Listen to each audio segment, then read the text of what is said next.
எதிர்த்து பேசிட்டு சிறப்பு நேர்பட பேசி தொடர்கிறது. இந்த அமர்வில் ஆர்கே நகர் இடைத்தேர்தல் ரத்து செய்யப்பட்டது குறித்து விவாதிக்க இருக்கின்றோம்.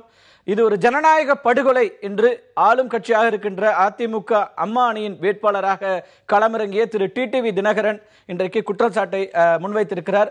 பல்வேறு கட்சிகளும் கூட இதுல ஒரு தங்களுடைய வாதங்களை முன்வைத்திருக்கிறார்கள். திராவிட முன்னேற்ற கழகம் எதிர்க்கட்சியாக இருக்கிற திராவிட முன்னேற்ற கழகத்தினுடைய செயல் தலைவர் இதுல சிபிஐ விசாரணை நடத்தப்படணும், இதுல பணப்பட்டுவாடா நடத்தப்பட்டது, அதுதான் அடிப்படை குற்றச்சாட்டாக இருக்கிறது என்பதில் தொடங்கி இதற்கான ஒரு சிபிஐ விசாரணை தேவை இந்த பணப்பட்டுவாடா குறித்து என்பதாக தன்னுடைய கோரிக்கையை முன்வைத்திருக்கிறார். அதே போல இதை ஆதரித்தும் கூட பாரதிய ஜனதா கட்சியினுடைய தலைவர் தமிழிசை சவுந்தரராஜன் உள்ளிட்டவர்கள் இந்த மாதிரி ஒரு சூழல்ல பணப்பட்டுவாடா பரிசு பொருட்கள் கொடுக்கப்பட்ட இந்த சூழலில் தேர்தல் நடத்தப்படுவது என்பது முறையாக இருக்காது என்பதால் இது ரத்து செய்யப்பட்டதை வரவேற்பதாக கூறுகிறார்கள். விடுதலை சிறுத்தைகளுடைய கட்சி தலைவர் திரு தொல் திருமாவளவன் உள்ளிட்டவர்கள் இப்போது நடந்த வருமான வரி சோதனையை இந்த நேரத்தில் நடத்தப்பட வேண்டுமா, அதனுடைய நோக்கம் என்ன என்கிற கேள்விகளை எழுப்புகிறார்கள். இப்படி பல்வேறு விஷயங்கள் இந்த தேர்தல் ஒட்டியும் தேர்தல் ரத்து செய்யப்பட்டது குறித்தும் விவாதிக்கப்பட்டுக் கொண்டிருக்கின்றன. இந்த அமர்வில் நம்மோடு இணைகிறார்கள் திராவிட முன்னேற்ற கழகத்தினுடைய வழக்கறிஞர் திரு பரந்தாமன், அதே போல அதிமுக புரட்சி தலைவி அம்மா அணியின் சார்பாக வழக்கறிஞர் நம்மோடு இணைகிறார் பாபு முருகவேல், ஏற்கனவே நம்மோடு அமர்வில் இருக்கிறார் திரு புகழேந்தி, அதேபோல மூத்த பத்திரிகையாளர் திரு ஷியாம். அனைவருக்கும் வணக்கம். திரு புகழேந்தி, உங்கள்கிட்ட தொடங்குறேன். எந்த விதத்தில் இது ஜனநாயக படுகொலை அப்படிங்கிற அந்த ஒரு ஸ்டேட்மெண்ட் உங்கள்கிட்ட வருது? என்ன விதத்தில் இந்த ஜனநாயக படுகொலை நடந்திருக்கிறதா நீங்க நினைக்கிறீங்க? எங்களது கழக பொதுச் செயலாளர் டிடிவி அவர்கள் சொன்னது போல உண்மையிலேயே ஜனநாயக படுகொலை, மர்டர் ஆஃப் டெமோக்ரஸி. என்னன்னு கேட்டீங்கன்னா, நான் முதல்ல இங்கே போட்டியிட்டோம், நான் இப்பொழுது தேர்தல் ரத்தாகி இருக்கிறது, சந்திக்கப் போகிறோம் என்பதற்கெல்லாம் பின்னால் வருகிறேன். 22 நாட்கள் களங்களிலே மக்களை சந்தித்திருக்கிறோம். எது போன்ற மக்கள்? தினமும் அவர்கள் வாழ்க்கையை நடத்தி செல்வதே கஷ்டமாக இருக்கின்ற, மிகவும் தாழ்த்தப்பட்ட நிலையில் இருக்கின்ற மக்கள் அதிகமாக கொண்ட தொகுதியாக இருக்கின்ற ஆர்கே நகர் தொகுதியில் இருக்கின்ற மக்களை தினமும் தொந்தரவு செய்திருக்கின்றோம். அது ஒரு நட்சத்திர தொகுதியாக இருந்தது, முதலமைச்சருடைய தொகுதியாக இருந்தது. ஆனால் நீங்க சொல்றது ரொம்ப கஷ்டப்படக்கூடிய ஒரு தொகுதி. இப்பயும் சொல்றேன், அது முதலமைச்சர் தொகுதி தான், அதுல எந்த சந்தேகமும் கிடையாது. அம்மா பேர்ல தான் அந்த தொகுதி நடக்கும். ஒன்று. ரெண்டாவது என்ன சொல்ல வரேன்னு கேட்டீங்கன்னா, காலை மதியம் மாலை இந்த வெயிலையும் பொருட்படுத்தாமல் அந்த மக்களை அனைத்து கட்சிகளையும் எங்களையும் சேர்த்து சொல்கிறேன் தொந்தரவு செய்திருக்கிறோம். வாக்குகளை கேட்க வீடு வீடாக போயிருக்கிறோம். அவர்கள் பாதம் பணிந்திருக்கிறோம். ஒவ்வொருவரும் வெற்றி பெற வேண்டும் என்ற நோக்கத்திலே அத்தனை அரசியல் கட்சிகளும் போய் வாக்குகளை கேட்டிருக்கிறது. நான் இன்னமும் சொல்லணும்னா, கண்ணில் பார்த்துருக்கேன். குடிசையில் 10 மணிக்கு ஒரு தம்பி படிச்சுட்டு இருக்கு, 9:45 மணிக்கு அங்கே போயிருக்கேன், படிச்சுட்டு இருக்கான் காலைல எக்ஸாமுக்கு. எனக்கே கஷ்டமா இருந்தது. ஓட்டு நான் டோரை தட்டி mister Segu Tamilarasan with me டோரை தட்டி ஓட்டு கேட்க போகும்பொழுது ரொம்ப கஷ்டமா இருந்தது. இந்த நிலையிலே நாம் தொந்தரவு செய்கிறோமே, படித்துக் கொண்டிருக்கிறார்களே என்று. இந்த எலெக்ஷன் கமிஷன் இந்த மாதிரி எக்ஸாமினேஷன் டைம்லயே இந்த எலெக்ஷன் அனௌன்ஸ் பண்ணி அத்தனை 6 மாசத்துக்குள்ள தேர்தல் நடத்தணும். ஆமா, அப்ப நீங்க இந்த தேதி இப்ப நீங்க தள்ளி வச்ச மாதிரி கொஞ்ச நாள் தள்ளி வச்சு நடத்திட்டு போக வேண்டியதானே? இல்ல, இப்ப ஜனநாயக படுகொலை என்பது 22 நாட்கள் நீங்க போய் மக்களை சந்திச்சீங்க, மற்ற எல்லா கட்சிகளும் போய் பார்த்தாங்க, மக்கள் ரொம்ப சிரமப்பட்டாங்க. மக்கள் சிரமப்பட்டாங்க, சரி, சிரமப்படுத்தியது இதையெல்லாம் தாண்டி தேர்தல் ஆணையம் இப்படி முடிவெடுத்தது. நான் இப்பதான் வரேன், ஜனநாயக படுகொலை அப்படிங்கிறீங்களா? இல்ல, எதை சொல்ல வரேன்னு சொன்னீங்கன்னா, அந்த மக்கள் 2 நாட்கள் விட்டு வாக்களிக்க தயாராக இருந்தார்கள். நான் வாக்களிப்பது எங்கே என்பதற்கு வரவில்லை, வாக்களிக்க தயாராக இருந்தார்கள். அந்த வாக்களிப்பை நிறுத்திவிட்டீர்கள், தேர்தல் ரத்து செய்யப்பட்டது. யாருக்காக தேர்தல்? வாக்காளர்களுக்காக தேர்தல். வாக்காளர்கள் ஊடகங்களுக்கு கொடுத்த பேட்டியில சொன்னது, கை நீட்டி பணம் வாங்கிட்டோம், யாருக்கு ஓட்டு போடுறதுன்னு தெரியல, குழப்பமா இருக்கு அப்படின்னாங்க. அவங்க தெளிவான மன்னிக்கிறோம். என்னுடைய கேள்வி, நம்முடைய பணப்பட்டுவாடா நடைபெற்று நான் எந்த கட்சியை சொல்லல, நான் பொதுவாகவே வர்றேன், அதுக்கப்புறம் ஸ்பெசிபிக் இஷ்யூஸ்க்கு வர்றேன். பணப்பட்டுவாடா பரிசு பொருட்கள் கொடுக்கப்பட்ட நிலையில, வாக்காளர்கள் இதனால் கவரப்பட்ட நிலையில தேர்தலை நடத்த முடியாது, அதற்கான சூழல் இல்லை அப்படின்னு தேர்தல் ஆணையம் சொல்லுது. பணப்பட்டுவாடா நடத்துவது ஜனநாயக படுகொலையா, பரிசு பொருட்கள் கொடுத்து வாக்காளர்களை விலைக்கு வாங்குவது ஜனநாயக படுகொலையா, தேர்தல் நிறுத்துவது ஜனநாயக படுகொலையா? மக்களை வாக்களிப்பதற்கு தயாராக இருந்த நிலையிலே காரணமே இல்லாமல் நிறுத்தியிருப்பது ஜனநாயக படுகொலை. நீங்க சொல்ற மாதிரி அத்தனை தொலைக்காட்சிகளிலும் நம்ம தொலைக்காட்சியை சேர்த்து பார்த்தேன், 80% மக்கள் அங்கே வாக்காளர்கள் வருத்தப்பட்டார்கள். ஏன் இந்த தேர்தல் தள்ளி வைக்கப்பட்டது, திருப்பி தேர்தல் வந்து திணிக்கிறீங்களா, மறுபடியும் எங்ககிட்ட வர போறீங்களா, இந்த தொந்தரவை எங்களுக்கு கொடுக்க போறீங்களான்னு சொல்லி சொன்னதையே பார்க்க முடிந்ததே தவிர நீங்கள் சொன்ன சதவீதம் மிக கடுமையாக கம்மியா இருக்கும், ஜாஸ்தியா இல்லை. தயவுசெய்து அதை உங்களுக்கு பல வாக்காளர்கள் கூட இன்னொரு வாய்ப்பா அப்படின்னு நினைக்கக்கூடிய தயவுசெய்து மன்னிக்கணும்.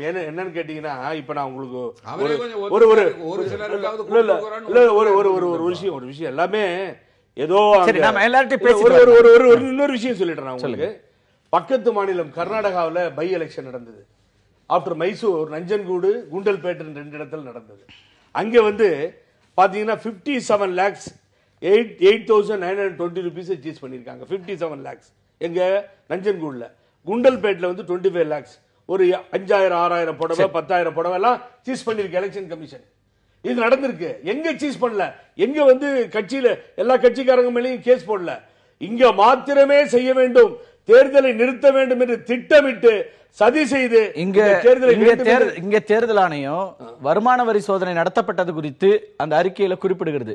89 கோடி ரூபாய் இதுல வருமான வரித்துறை சொன்ன தகவலை அது எடுத்துக்கொண்டிருக்கிறது.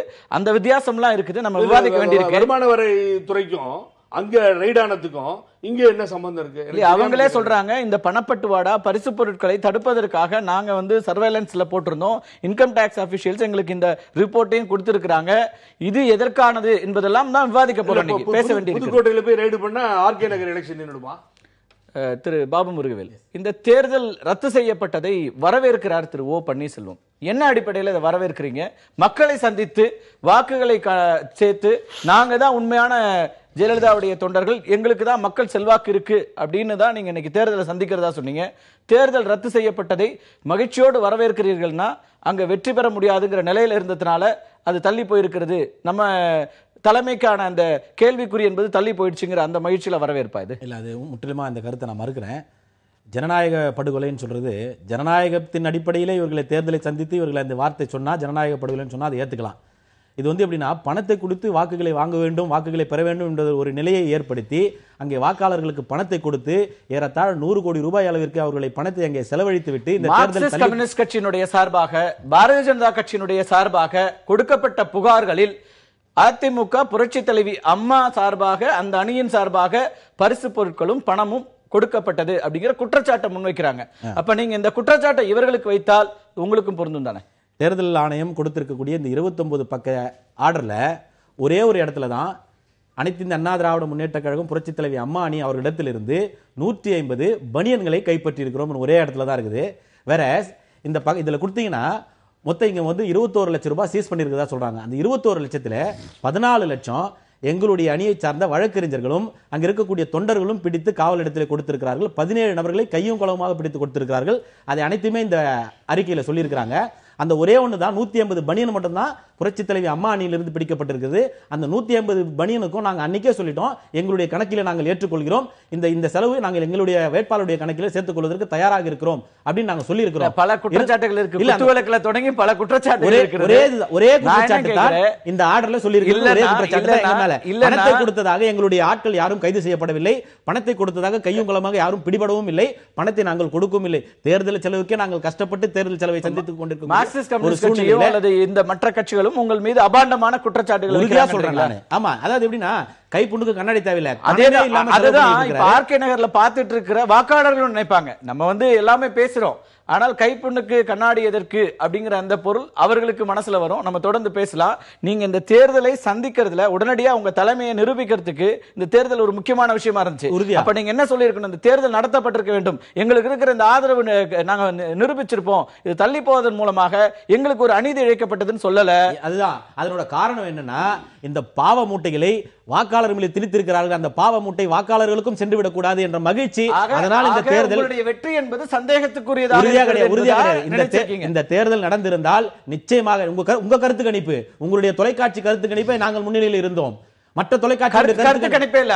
அது ஆர்கே நகரனுடைய மக்கள் மனதில் இருக்கிற பல்வேறு அம்சங்களை சொல்லியிருந்தோம். யார் வெற்றி பெறுவார்கள் என்பது குறித்து எந்த விஷயமும் அதுல போல. அது கருத்து கணிப்பாகவும் நடத்தப்படல. 10 நாட்களுக்கு முன்னால் நடந்தது. அதற்கு பிறகு பல்வேறு அம்சங்கள் நடந்திருக்கிறது அதுல. அதனால அதை முன்வைத்து நீங்கள் வந்து வாதிடுறது அப்படிங்கிறது தமிழகத்தினுடைய ஒரு பிரதான ஒரு பத்திரிகை, அந்த பத்திரிகைகளுடைய வெளி வந்திருக்கிறது. எங்களுடைய கருத்து கணிப்பில் நாங்கள் வெற்றி பெறக்கூடிய நீங்க தேர்தலை நேரா சந்திச்சிருக்கலாமே. தேர்தல் நாங்களா நிறுத்தணும்? நிறுத்தியதை எங்களுக்கு நாங்க வெற்றி பெற வேண்டியது, எங்க தலைமையை நிரூபிக்க வேண்டியது. இப்படி நிறுத்திட்டீங்களே நீங்க கேள்வி எழுப்பி இருக்கணும். அதுதான் கேட்கல. இல்ல அதுதான் சொல்றேன் நானே. இந்த பாவ மூட்டை, இந்த பணம்ன்ற பாவ மூட்டையை மக்கள் மீது திணித்திருக்கிறார்கள், மக்கள் மீது விதித்திருக்கிறார்கள். அந்த பாவத்திலிருந்து தேர்தல் ஆணையம் அவர்களை காப்பாற்றி விட்டது. அதற்கு இதையெல்லாம் முன்னின்று வழி நடத்தியவர் திரு ஓ பன்னீர்செல்வம் அப்படின்னு தம்பிதுரை சொல்றாரு. கடந்த தேர்தல்கள் வரைக்கும் இதற்கு முன்னால் 2 தேர்தல் நிறுத்தப்பட்டது. அரவக்குறிச்சியிலும் தஞ்சாவூர்லயும் நிறுத்தப்பட்டது. அப்போது முன்னின்று நடத்தியவர் திரு ஓ பன்னீர்செல்வம். அவர் தொகுதியில் அவர் ஓட்டு கேட்டிருக்காரு. அரவக்குறிச்சியில் தஞ்சாவூர்லயும் அவர் ஓட்டு கேட்டார். அவர் தேர்தல் ஒட்டுமொத்த தமிழகத்திற்கு தேர்தல் முழுமையாக நடத்தி கொடுத்தவர், முன்னின்று நடத்தியவர் திரு ஓ பன்னீர்செல்வம். அவர் தொகுதியில் அவர் ஓட்டு கேட்டிருக்காரு. அவர் ஒரு வேட்பாளர். அவர் அரவக்குறிச்சிக்கு தஞ்சாவூருக்கு அவர் சம்பந்தமா இல்ல அவருக்கு பொறுப்பாளர் வழி நடத்தினாருங்க. அவர் தலைவரா? அப்படிதான். சரி, நம்ம பேசலாம். உங்க இதுல வரலாம். திரு பரந்தாமன், இந்த விஷயத்துல திராவிட முன்னேற்ற கழகம் என்ன நிலைப்பாட்டை எடுக்கிறது? தேர்தலை சந்திக்கிறதுல இதுல வந்து ஒரு சிபிஐ விசாரணை வேணும் உள்ளிட்ட விஷயங்கள் வைக்கிறீங்க. ஆனால் களத்துல உங்கள் மீதும் புகார்களை இந்த கட்சிகள் முன்வைக்கிறாங்க. இந்த தேர்தல் ரத்து என்பதை நீங்க எப்படி பாக்குறீங்க? தேர்தல் ரத்து செய்ததை குறித்து எங்களுடைய செயல் தலைவர் இன்றைக்கு ஒரு நீண்ட ஒரு விளக்கமான ஒரு அறிக்கை வெளிக்கிறார்.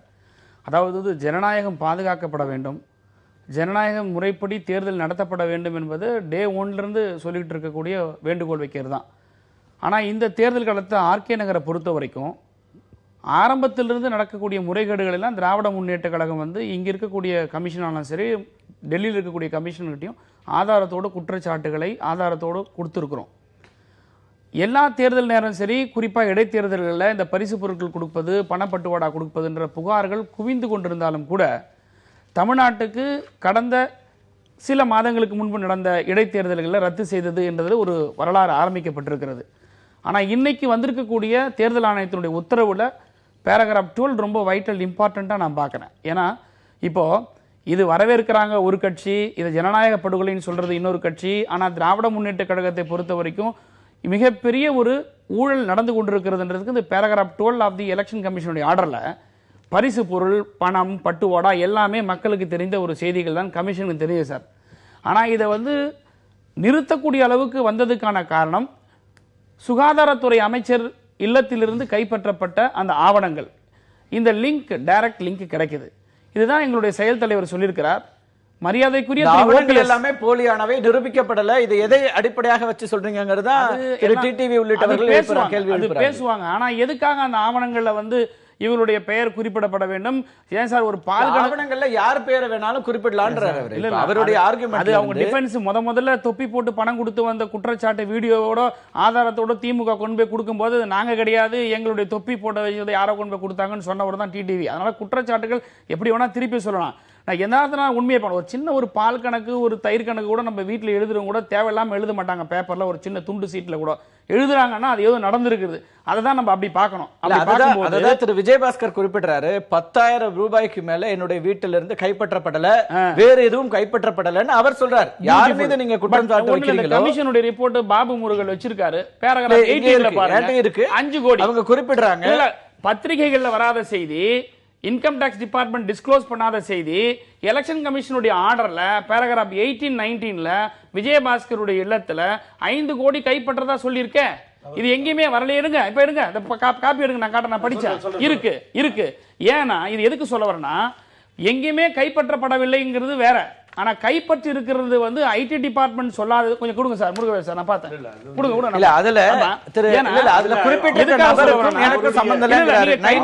அவருடைய நண்பர் வீட்ல அதான் சார். அத ஒரு நிமிஷம் கேட்டா, ஒரு நிமிஷம். விஜயபாஸ்கருடைய ரைடு, அந்த ரைடுன்றது எல்லாமே இன்டர்லிங்க் தான். இந்த மாதிரியான குற்றச்சாட்டுகள் வரக்கூடியவங்க எல்லாமே சார் பிஹைண்ட் பேக்ல தான் பணத்தை கொடுத்து வச்சிருப்பாங்க. இது எல்லாருக்குமே தெரிஞ்ச செய்தி தான், புதுசா எல்லாம் நம்ம சொல்லல. இப்ப நான் என்ன சொல்றேன்னா, இந்த தேர்தல் ரத்துக்கான முக்கியமான காரணம் என்ன? ஒரு அமைச்சர் வீடு, இன்னும் சொல்ல போனால் முதலமைச்சருடைய பேரே அதுல இருக்கு. 80% குறிப்பிட்டிருக்கிறாங்க. ஆக 80% ஆஃப் த பீப்புளுக்கு பணப்பட்டுவாடா செய்வதற்கான நடவடிக்கை ஆத்தென்டிசிட்டியை क्वेश्चन பண்றாங்க. அந்த இப்படியான ஆத்தென்டிசிட்டி டாக்குமெண்ட் எங்க இருந்து வருது? ஆத்தென்டிசிட்டி क्वेश्चனுக்கு தான் கேக்குறாரு எங்களுடைய தலைவர். நீங்க சிபிஐ என்கொயரி வைங்க, இது சாதாரணமான விஷயம் கிடையாது. ஏன்னா தமிழ்நாட்டில் தேர்தல் நடக்கிறது வந்து தேர்தல் ஆணையத்தினுடைய இந்த அறிக்கையில இவையெல்லாம் குறிப்பிடப்பட்டிருக்கின்றன. நிச்சயமா இதுக்கு பதில் சொல்ல வேண்டிய அவசியம் இருக்கு. தேர்தல் ஆணையம் வந்து மிக முக்கியமான ஒரு ஆவணமாக பார்க்கப்பட வேண்டியது. நிச்சயமா இது நாளைக்கு வந்து நாளைக்கு இந்த ட்ரையலுக்கு போறாங்க. சொல்ற எல்லாமே நியாயமான கோரிக்கைகள். இதுல சிபிஐ விசாரணை நடத்தணும் தேர்தல் ஆணையம் சொல்லி இருக்கிறது, அறிக்கையில குறிப்பிடப்பட்டிருக்கிறது. தஞ்சாவூர்லயும் அரவக்குறிச்சியிலையும் தஞ்சாவூர் அரவக்குறிச்சி தேர்தல் நிறுத்தப்பட்ட போது தேர்தல் ஆணையம் இப்படியான ஒரு அறிக்கை கொடுத்தது, இப்படி ஒரு அறிக்கையை வெளியிட்டது. அந்த அறிக்கையில திமுக அதிமுக 2 வேட்பாளர்கள் மீதும் 2 பேருக்குமான பணப்பட்டுவாடா பற்றியும் அதுல குறிப்பிடப்பட்டிருந்தது. எனவே குறிப்பிடப்பட்டிருந்தது. எனவே அதுவும் வாக்குமூலமாக, அதுவும் ஆவணமாக அதன் மீதும் நடவடிக்கைகள் எடுக்கப்பட்டிருக்க வேண்டும், அதை எடுக்க வேண்டும் அப்படின்னு திமுக அழுத்தமா சொல்லுது. எடுக்கணும். யாரு தவறுகள் செய்தாலும் சரி சார், ஜனநாயகம் அவர்களே வேட்பாளர்களாக களமிறங்கினார்கள். அதிமுக சரி திமுக சரி நம்ம தேர்தல் நடைமுறை மேல கேள்வி எழுப்பின ஒரு தேர்தலாக தஞ்சாவூர் அரவக்குறிச்சி கேட்கிற கேள்வி நல்ல கேள்வி. பொதுவா வந்து அரசியல் ஆர்வலரும் சரி, பொதுவான கருத்து நோக்கர்களும் சரி, இந்த மாதிரியான கேள்விகளுக்கு, இந்த மாதிரி சந்தேகங்களுக்கு இதை வரவேற்கிறோம், நாங்களும் வரவேற்கிறோம். ஆனால் நீங்க யதார்த்த நிலையில சட்டத்திலையும் ஆனா அதற்கு கூடிய நடைமுறைகளையும் இருக்கான்னு பார்க்கணும். அதை மீறி ஒண்ணு செஞ்சுச்சுன்னா ஒரு கட்சி அது தவறு. இன்றைக்கு அதற்கான ஒரு பேனோ அல்ல ப்ரொஹிபிஷனோ எதுவுமே கிடையாது. இப்போ கூட நீங்க சொல்றீங்க இது எல்லாமே வந்து ஒரு மேட்டர் ஆஃப் ட்ரையலுக்கு அப்புறம் தான் வந்து இவங்களை வந்து இந்த கேண்டிடேச்சர்ல இருந்து ஃபோர்ஃபீட் பண்றதா இல்ல இவங்களுக்கு பனிஷ்மெண்ட் கொடுக்கறதான்றதெல்லாமே ஒரு மேட்டர் ஆஃப் ட்ரையல். அது முன்னாடி வரைக்கும் எதுவுமே செய்ய முடியாது. நீங்க தஞ்சாவூர் அரவக்குறிச்சிக்கு நீங்க வழக்கு போட்டிருந்தாலும் கூட அதை சந்தித்த பிறகு கூட நாளைக்கு அதை ப்ரூவ் பண்ணா they will be disqualified. நாளைக்கு பண்ண முடியாது. இல்ல உங்களுக்கு வழக்கறிஞரா உங்களுக்கு கேக்குறேன். நான் இது வந்து திமுக அதிமுக இல்ல பொதுவாவே சொல்றேன். நிச்சயமா நீங்க தொடர்ந்து தேர்தல் ஆணையத்துக்கும் போயிட்டு இருக்கீங்க. அந்த அடிப்படையில கேக்குறேன். இதுல வந்து வால்யூம் ஆஃப் அமௌண்ட் அதிகமா இருக்குது. ஆமா.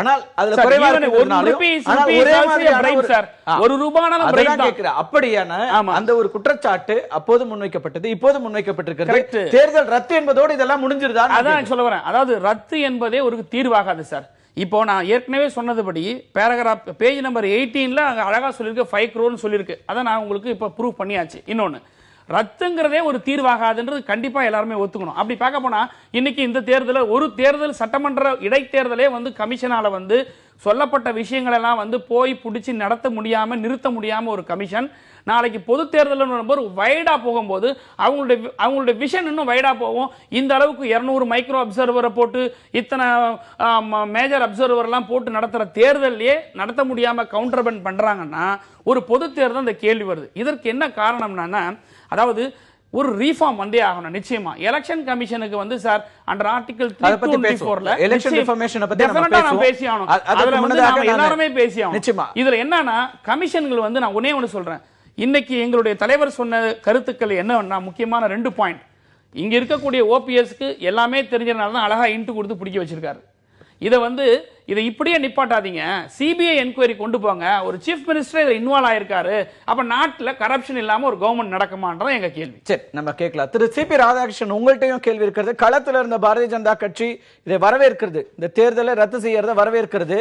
இந்த நேரத்தில் முன்னாள் நிதியமைச்சர் திரு ப சிதம்பரம் குறிப்பிட்ட ஒரு முக்கியமான கேள்வியை உங்கள்கிட்ட கேட்க வேண்டியிருக்கிறது. டிமானிட்டைசேஷனுக்கு பிறகு கருப்பு பணம் என்பதே இல்லாமல் போய்விட்டது, முழுமையாக கருப்பு பணத்தை நாம் ஒழித்து விட்டோம் என்று நம்பிக்கொண்டிருக்கிறோம். இப்போது இவ்வளவு தொகை பிடிக்கப்பட்டிருக்கிறது, இவ்வளவு தொகை இங்கே பணப்பட்டுவாடா செய்யப்பட்டிருக்கிறது என்றால் அது கருப்பு பணமா வெள்ளை பணமா, இது என்ன பணம் அப்படிங்கிற கேள்வி எழுப்புறாரு. உங்களுடைய பதில் என்ன? ஒரு நிதியமைச்சராக இருந்தவருக்கு அது கருப்பு பணமா வெள்ளை பணமா என்று தெரியவில்லை என்று சொன்னால் அது பரிதாபத்துக்குரியது. டிமானிட்டைசேஷன் எதற்காக எடுக்கப்பட்டது என்று சொன்னால் கருப்பு பணத்தை ஒழிப்பதற்கான ஒரு நடவடிக்கை. அதற்கு பிறகு முழுமையாக கருப்பு பணம் ஒழிக்கப்பட்டது என்று நாம் தொடர்ந்து பேசிக் கொண்டிருக்கிறோம். பாரதிய ஜனதா கட்சியினுடைய தலைவர்கள் அத்தனை பேரும் டிமானிட்டைசேஷன் வந்து ஒரு மிகப்பெரிய வெற்றிகரமான ஒரு திட்டமாக இருந்தது என்று சொல்றோம். ஆனால் முதல் முறையாக இன்னைக்கு ஆர்கே நகர்ல கோடிக்கணக்கில் பணப்பட்டுவாடா நடந்திருக்கிறதுன்னு தேர்தல் ஆணையம் சொல்கிறது, ஐடி சொல்கிறாங்க, வருமான வரித்துறை சொல்கிறது. அப்படின்னா இந்த திட்டத்தின் மூலமாக கருப்பு பணம் ஒழிக்கப்படலையா? கார்த்திகை செல்வன், நீங்க குழந்தையை போற ஒரு கேள்வி வைக்கிறீங்க. ஒரு நடவடிக்கை எடுத்தாலே இந்த நாட்டிலே இருக்கிற அத்துணை கருப்பு பணமும் ஒளிந்து விடுவோம். மீண்டும் மீண்டும் கருப்பு பணத்தை உற்பத்தி செய்து கொண்டிருப்பவர்கள் யார்? நீங்க தான் சொன்னீங்க.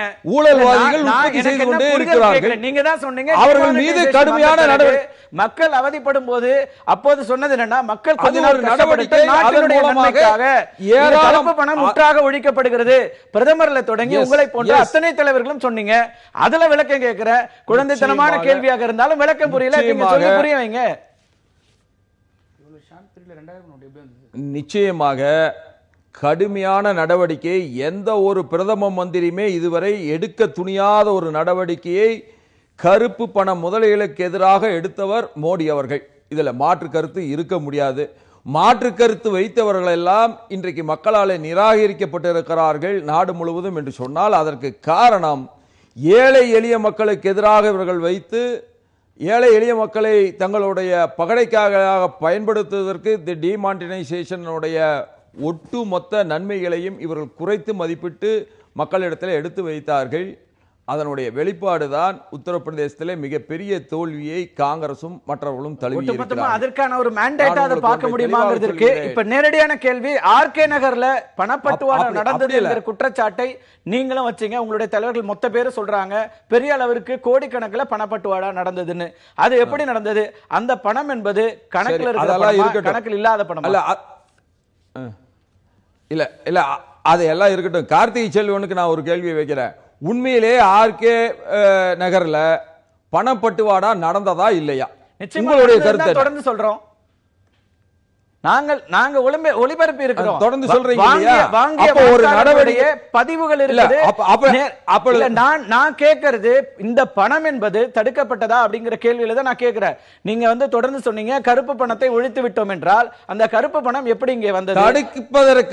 தடுப்பதற்கான எல்லா முயற்சி நீங்க ஒன்றை தடுப்பதற்கான எல்லா முயற்சிகளையும் நாம் தொடர்ந்து எடுக்கிறோம். சரி, அது தோல்வியை தழுவி இருக்கிறது என்பதுதான் யதார்த்தமான உண்மையாக மாறி இருக்கிறது. அப்பொழுது தேர்தல் கமிஷனுக்கு தன்னிடத்திலே இருக்கின்ற அதிகாரத்தை பயன்படுத்தி அதிகப்படியான ஒரு அதிகாரத்தை பயன்படுத்த வேண்டிய ஒரு இக்கட்டான சூழ்நிலையிலே அதை பயன்படுத்தி இருக்கிறார்கள் என்று நாங்கள் கருதுகிறோம். அதான் இப்ப அதை கட்டுப்படுத்த முடியாத ஒரு நிலை இருக்கிறது என்பது அந்த கருத்தை நான் ஏற்கிறேன். தொடர்ந்து பேசலாம். மூத்த ஐஏஎஸ் அதிகாரி, ஓய்வு பெற்ற மூத்த ஐஏஎஸ் அதிகாரி, அதே போல மூத்த பத்திரிகையாளர் இருவருடைய கருத்துக்களையும் கேட்க வேண்டியிருக்கிறது. ஒரு சிறிய இடைவேளைக்கு பிறகு நேர்பட பேசி தொடரும்.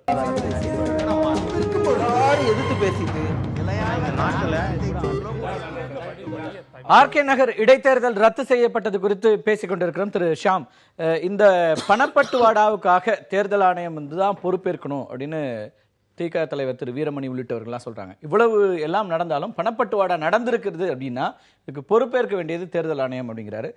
திரு விஜயகாந்த் ஒரு விஷயத்தை குறிப்பிடுறாரு, இது நேர்மையான ஒரு வேட்பாளர்களுக்கு ஒரு தண்டனையாக இருக்கிறது இப்படி ரத்து செய்யப்படுறது அப்படின்னு. ரெண்டு கருத்துக்களும் ஓரளவுக்கு உண்மையான கருத்துக்கள் தான். இதுல இன்கம் டாக்ஸ் ஏதோ ஒரு பழிவாங்கிற நடவடிக்கை, அது தவறான ஒரு வாதம். என்னன்னா, சுப்ரீம் கோர்ட்டு 2012 காலகட்டத்திலேயே associating income tax investigation directorate during election process அப்படிங்கிற ஒரு காலத்துக்கு கீழே நிறைய கைட்லைன்ஸ் கொடுத்துருக்குது. எலெக்ஷன் ப்ராசஸ் நடக்கும்போது எல்லாமே இன்வெஸ்டிகேஷன் விங்கை நீ அசோசியேட் பண்ணிக்கன்னு சொல்லுது. அப்பதான் இந்த ஃப்ளையிங் ஸ்குவாடுங்கிற எஃப்எஸ், அப்புறம் ஸ்டாட்டிக் சர்வீலன்ஸ் டீம்ங்கிற எஸ்எஸ்டி, அப்புறம் வீடியோ சர்வீலன்ஸ் டீம், இதுக்கு ஒரு இஎம் இன்ஸ்ட்ரக்ஷனும் இருக்கு. இந்த இன்ஸ்ட்ரக்ஷன்ல என்ன சொல்றான்னா, during checking of SST if any cash exceeding 50,000 is found in a vehicle, நேரடியாக இன்வெஸ்டிகேஷன் கொண்டு போயிரு. 10,000 ரூபா ஒருத்தான லிக்கரோ இல்லை ட்ரக்கோ ஏதோ இருந்தாலும் போயிரு. ஆக வெறும் 50,000 10,000 தான் அதில் த்ரெஷ்ஹோல்டு லெவலு. சாதாரண இன்வெஸ்டிகேஷன், இன்கம் டாக்ஸ் இன்வெஸ்டிகேஷன்னா ஃபர்ஸ்ட் ஒரு சர்வே நடத்தி, அந்த சர்வேக்கு அடுத்தாப்புல சர்ச் நடத்தி அப்புறம் சீசர், அது வேற ப்ராசஸ். இது அப்படி இல்லை. இது எதுவுமே நடைமுறையில் இல்லையென்ற தேர்தல் ஆணையம் சொல்றீங்க. ஒரு வேட்பாளர் அதிகபட்சம் எவ்வளவு செலவழிக்கணும் அப்படின்னு இருக்கு. அந்த செலவுல ஒரு தேர்தல் இங்க இருக்கிற வேட்பாளர்கள் பிரதான கட்சியினுடைய வேட்பாளர்கள் சந்திக்கிறாங்களா? இல்ல, பிரதான கட்சிகளோட வேட்பாளர்கள் அதை விட பல மடங்கு அதிகமா செலவு பண்றாங்க.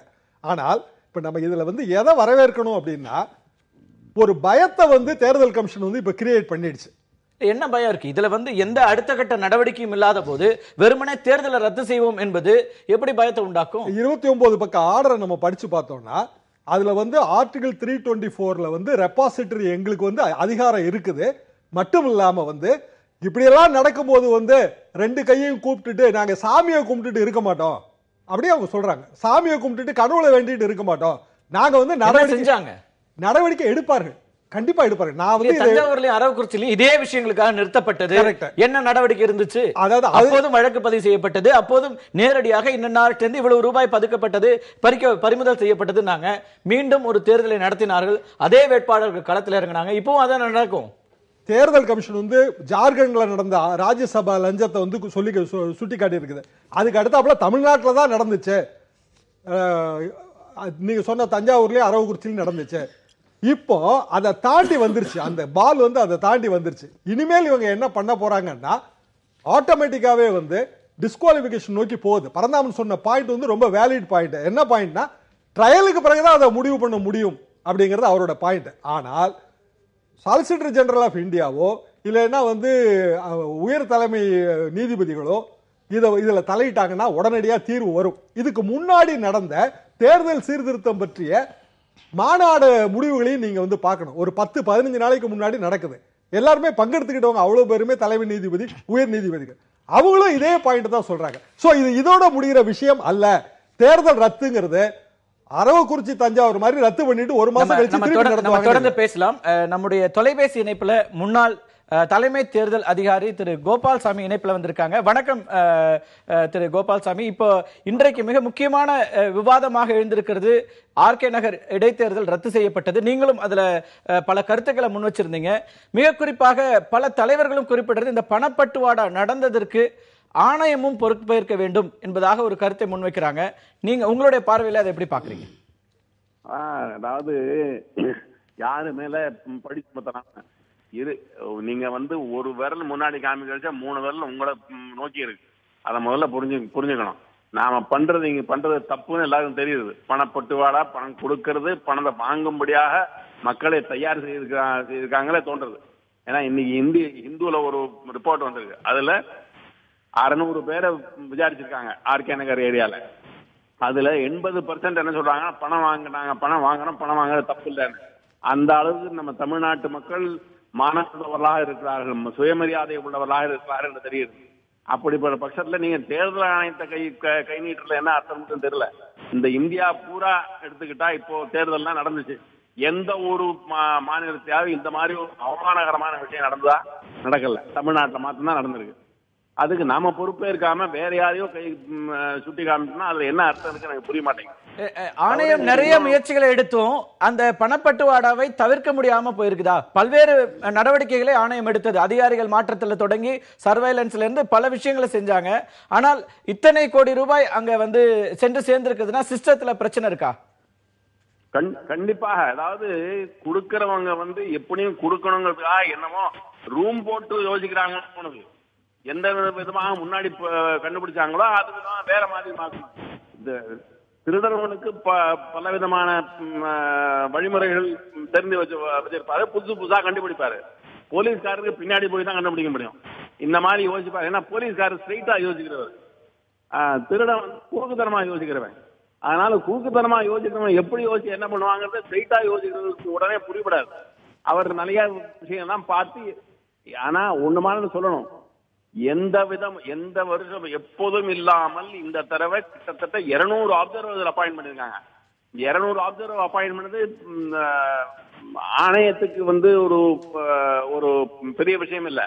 ஆனால் 200 ஒரு அப்சர்வர்கள் வரும்படியான ஒரு நிலையை நாம் தமிழ்நாட்டில் உருவாக்கி இருக்கிறோம். 4-5 பேர் அப்சர்வர் தான் வருவாங்க சாதாரணமா. மற்ற எந்த கான்ஸ்டிட்யூன்சி எடுத்து பாருங்க, ஆல் இண்டியா லெவல்ல 4-5 பேருக்கு மேல இருக்க மாட்டாங்க. இங்க 200 அப்சர்வர். அதுல என்ன தெரியுது, அடுத்தாப்புல என்ன பண்ணணும்னா 3 லட்சம் வாக்காளர்கள் இருக்கிறார்கள். கட்சிகள் 50 வாக்காளருக்கு ஒரு கான்டாக்ட் பர்சன் மூலமா அப்பாயின்ட் பண்றாங்க. அதனால அடுத்த தடவை என்ன பண்ணணும்னா தேர்தல் ஆணையம் அதே மாதிரி 50 வாக்காளருக்கு ஒருத்தரை போடணும். அவர் பாத்ரூம் போனாலும் பின்னாடியே போய் பார்க்கணும். என்னமா இந்த மாதிரி ஒரு நிலையை உருவாக்கி விட்டு அவங்க மேல படிப்பு என்ன விதத்தை தெரியும் எனக்கு தெரியல. நம்ம அடுத்த கட்டமா தேர்தல் ஆணையம் என்ன நடவடிக்கை எடுக்க முடியும்? இந்த மாதிரி தவறான முறையில் நம்ம வழிநடத்திருக்கிறோம் நம்ம உணரணும். இல்ல, அடுத்த கட்டமாக தேர்தல் ஆணையம் என்ன நடவடிக்கை எடுக்க முடியும்? சிலர் என்ன வைக்கிறாங்க டிமாண்ட்னா, என்ன பொறுத்தவரையில என்ன செய்யலாம்னா வழிமுறைகளை கண்டுபிடித்து, அதாவது விதிமுறைகளை கண்டுபிடித்து, இந்த தேர்தல் மறுபடியும் இந்த தேர்தல் இப்போதைக்கு நடக்க விடாமல் செய்ய வேண்டும். எப்பொழுது எவருக்கு எதிராக அவர்களுக்கு ஆவணங்கள் கிடைத்திருக்கின்றனோ, என்ன மற்ற எவிடன்ஸ் கிடைக்கிறதோ அதை கோர்ட்ல வச்சு ப்ரூவ் பண்ணி, அவர் ப்ரூவ் ஆச்சுன்னா அவர் அடுத்த முறை தேர்தல் நடந்தால் தேர்தலில் பங்கெடுக்க முடியாத ஒரு நிலையை உருவாகும். அந்த நிலையை உருவாக்க வேண்டும். இது உண்மையான அந்த பணி செய்ய வேண்டும். முதல் தடவையாக இது நடக்கணும். இல்ல, இப்ப தஞ்சாவூர்ல அரவக்குறிச்சியில இதே விதமாக தேர்தல் நிறுத்தப்பட்டது. ஆனால் மீண்டும் நடத்தப்பட்ட போது அதே வேட்பாளர்கள் களத்துல நின்றாங்க. அதைத்தான் சொல்றேன். ஒரு தடவை அவங்களுக்கு இந்த அவங்க ஒரு தடவை சூடு கொடுத்தாங்க. நல்ல மாட்டுக்கு ஒரு சூடுன்னு அவங்களுக்கு தெரிஞ்சு போச்சு. இந்த மாட்டுக்கு எத்தனை சூடு கொடுத்தாலும் தாங்கும்னு. அதனால இவன் என்ன பண்ணணும்னா புதுமுறையா யோசிக்க வேண்டியதான். புதுமுறையா யோசிச்சு இந்த எவர்களுக்கு எய்தாப்ல ஆக்ஷன் எடுத்திருக்காங்களோ அது கோர்ட்ல வச்சு ப்ரூவ் ஆன வரல இந்த தேர்தல் நடத்தக்கூடாது. இப்போ 6 மாதத்துக்குள்ள தேர்தல் நடத்த வேண்டும் அப்படின்னு ஏதாவது கட்டாயம் இருக்கிறதா? 6 மாதங்கள் எப்ப அது ஒரு இருக்கிறது. ஆனால் கமிஷன் தன்னுடைய எக்ஸ்ட்ராடினரி பவர்ஸ் யூஸ் பண்ணி இந்த தேர்தல் அந்த முடிவு வரும் வரை இந்த தேர்தல் நடக்கக்கூடாது என்பது ஒரு நிர்ணயம் செய்ய வேண்டும். நன்றி திரு கோபால்சாமி, உங்க இணைப்பில் உங்க கருத்துக்களை பதிவு செய்ததற்கு நன்றி. திரு கிறிஸ்துதாஸ் காந்தி, ஒரு சின்ன விஷயம் அவர்கிட்ட கேட்டல, அதாவது 10-3 20 டீம் தான் வேலை பார்க்குது, நிறைய பண கம்ப்ளைண்ட் வருது. 28-3 52 டீமா உயர்ந்துருது, நிறைய கம்ப்ளைண்ட் வருது. 2 நாள்ல இன்னும் 57 டீம், 5 நாள்ல 61 டீம் கம்ப்ளைண்ட் வர தேர்தல் கமிஷன் நடவடிக்கை எடுத்து இல்ல. ஆனா பணம் போயிட்டு தானே இருக்கு, அதிகாரிகள் அதிகமா வந்திருக்காங்க. திரு கிறிஸ்துதாஸ், திரு கோபால்சாமியில இருந்து தேர்தல் கமிஷன் வரை எல்லாம் போலியா தான் பேசுறாங்க. அரசியல் கட்சிகள் எல்லாம் போலியானவை என்பதெல்லாம் மக்களுக்கு நல்ல தெளிவாக தெரிகிறது. அது எந்த கட்சியாக இருந்தாலும் சரி, அவர்களெல்லாம் மக்கள் எல்லாம் ரொம்ப கிள்ளுக்கிரியாக நினச்சிக்கிட்டு அவனுக்கு ஒரு குவார்ட்டர் கொடுத்துட்டா அவன் நாங்கள் கொடுக்க வேண்டியதை கொடுத்துருவேன் அப்படின்ற நினைப்பில் மக்கள் எல்லாம் சீரழித்து கொண்டு இருக்கிறார்கள் என்பது மக்களுக்கு தெரியுது. அதான் நடந்துருக்கு. பணம் வாங்கினா நான் சத்தியம் செய்து வாங்கிட்டேன், அதுக்கு ஏற்ற மாதிரி ஓட்டு போடுறேன் தான் இப்ப நடக்குது. அதுதான் சொல்றேன். இப்ப மக்களை அவர்கள் வாக்காளர்களை எங்க பார்த்தாங்க? மானமிகு வாக்காளர்களாக இவர்கள் பார்க்கவில்லை. மக்களுக்கு மானம் இல்லைன்னு கோபால்சாமி எப்படி குற்றம் சாட்டுவார் அவர்? ஆகவே இப்ப தேர்தல் கமிஷன் அதுவும் போலியா இருக்குது. 200 மைக்ரோ அப்சர்வர் போட்டவர்கள் அவர்கள் ஏன் இதெல்லாம் கண்டுபிடிக்கல? எதுக்கு வந்தாங்க? அவங்களுடைய ரிப்போர்ட்ல அததான் சொல்றாங்க. பால் போடுறவங்கள தொடங்கி பத்திரிகை போடுறவங்கள தொடங்கி எல்லாரும் மூலமாகவும் கண்காணிச்சோம். எது மூலமாக என்னெல்லாம் நடக்குது யாருங்க சொன்னாங்க? இங்க இருக்கிற எலெக்ஷன் அப்சர்வர்ஸ் சொன்னாங்களா? இங்க இருக்கிற சிஇஓ சொன்னாரா? இல்லாட்டி கமர்ஷியல் டாக்ஸஸ் ஆபீசர்ஸ் வரைக்கும் நாங்க இதுல டிப்ளாய் எப்ப சொல்றாங்க? எப்ப சொல்றாங்க? எலெக்ஷன் நிறுத்தினதுக்கு அப்புறம் சொல்றாங்க. எலெக்ஷன் நிறுத்துறதுக்கு எதுக்கு ஒரு எலெக்ஷன் கமிஷன்? எலெக்ஷன் நடத்துறதுக்கு தான் எலெக்ஷன் கமிஷன். அப்புறம் எலெக்ஷனை நடத்துவதற்கு அது சிலர் அதை சரியா நடத்த மாட்டேன்றாங்க அப்படின்னா அவங்களெல்லாம் தூர எடுக்கலாம் இல்ல? எல்லாரும் எடுத்து இவ்வளவு அதிகாரிகள் மாற்றமும் இந்த முறை நடந்தது. அதிகாரிகளை மாத்தி என்ன பிரயோஜனம்? தேர்தலில் நிற்கிறவர்களை வேட்பாளர்கள் இந்த தூக்கி வெளியே போட்டுக்கலாம் இல்ல? எலெக்ஷன் கமிஷனுக்கு அது நிரூபிக்கப்படணும்ல சட்டப்படியாக. ஒரு கான்ஸ்டிடியூஷன் படி 6 மாதத்திற்குள்ள எலெக்ஷனை நடத்த வேண்டிய ஒரு கட்டாயத்தை மீறுவதற்கு எனக்கு எக்ஸ்ட்ராடினரி பவர்ஸ் இருக்குது அப்படின்னா இந்த பணம் கொடுத்த வேட்பாளர்கள் ஏன் தூக்கி போட முடியாது? இல்ல அதுதான் ஏற்கனவே சூடு பட்டுட்டோம், இனிமே தான் நாங்க மாத்த வேண்டியிருக்கு. மாட்டுக்கு சூடு போடுறதுக்கு பண்றோம். இதெல்லாம் சும்மா இது பழமொழி எல்லாம் பேசக்கூடாதுங்க. மாட்டுக்கு சூடு போடுறதுக்கு அவங்க மாட்டு தரகிறாங்களா என்ன?